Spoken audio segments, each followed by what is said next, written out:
Ever heard the phrase, vote with your wallet? I have quite a lot, and it's usually being said when people are upset with a company for whatever reason. Don't buy this product because the company did XYZ, or something along those lines. Voting with your wallet is a real thing, but it's often used in ways that are not always the most helpful. I am going to explain it somewhat briefly with an analogy. Imagine that you are selling painted rocks that you made yourself. You put together your own little stand and everything. Now give them an imaginary price, whatever you think they're worth, and think about what it would be like to have somebody buy one of your painted rocks. They walk up, look at your selection, pick out one they like, and pay for it. No questions asked. How do you feel about that experience? I can say personally that I feel nervous, but I'd also feel pretty good. A random person bought something I made, which sort of helps validate that effort in the real world. It's like concrete proof of value. Somebody saw something that they believed was worth the money they paid, which is where the idea of voting with your wallet comes in. When you pay for something, you are inadvertently supporting the existence of that thing you buy. I may be more inclined to paint rocks if I know that somebody is willing to buy them, because if one person is, then it's very likely that others would be as well. It's a very subtle form of encouragement, but it works all the same. On one hand, I feel encouraged by the person who bought my painted rock, and on the other, I can't know for sure why that person bought it. Maybe that person felt bad for me, maybe they just had some cash they wanted to get rid of, or maybe they really do value my artistic ability. It's hard to say. And in a world where transactions are largely impersonal and online, companies can't ever really know why people bought something. This is the disconnect between consumer and producer that often results in mixed signals and questionable decisions. Imagine that you have a painted rock factory somehow. You hired a bunch of people or bought a machine to mass produce painted rocks. Totally absurd, but just hear me out. You make thousands of rocks a day, and you ship them out to various stores to be sold without your oversight. One of your designs sells out faster than the others. What can you tell based on this information alone? It must have a more appealing design, right? In most cases, that's probably true. But what if say a popular internet figure got a hold of it and made fun of it for a review? The extra attention led to people buying that particular design simply because their favorite online personality showed it to them. It's kind of like ironic purchases almost. You're just buying it for the meme. That situation means it's not an endorsement of your design skill, but you would never know that unless you knew about the review.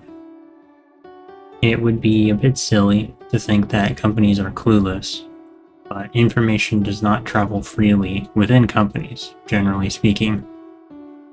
My PR team may hear about the review and discuss it, but that doesn't mean the marketing team or any of the artists or engineers working on my painted rocks would hear about it. It could be weeks or months before the information is widely known within the company, and by then, it could be too late to make any major changes. The larger the company, the slower the systemic response tends to be. I could have the PR team put out a basic statement, but nothing would actually change until everything is in order internally. Let's say this review never reaches the company, or the PR team decides it's not worth talking about. What then? In that case, I may have more of that design produced and shipped out to meet what I see as legitimate demand. And then as the demand for the product drops because the attention's gone, the meme's over, then I'm left with a dilemma of having too many painted rocks of a design that doesn't actually sell very well. This is a very long way to say that companies see numbers for the most part. It often takes deliberate effort for large organizations to see anything but the numbers, because that's just how it has to be for efficiency's sake. It is way easier to parse and sort numbers than literally any other type of data. So if a purchase is just a number to a company, that means any purchase for any reason will be grouped as a positive outcome, which is sort of the crux of voting with your wallet. It's very unlikely that larger companies can look past the raw numbers without considerable effort and cost, which may not even be worth doing depending on what type of company it is and what they sell. If you sell paper, it probably isn't in your best interest to keep up with what culture is saying about paper, because almost nobody thinks about it. It's paper. Everybody uses paper. The demand is not reliant on image or branding. Now the question is, what does it mean for you? It should be made extremely clear that buying something doesn't mean you support everything a company does. That's ridiculous and virtually never true. It does mean, however, that every purchase you make will be viewed as a positive sign to the person or company you're buying from. I am very aware of this.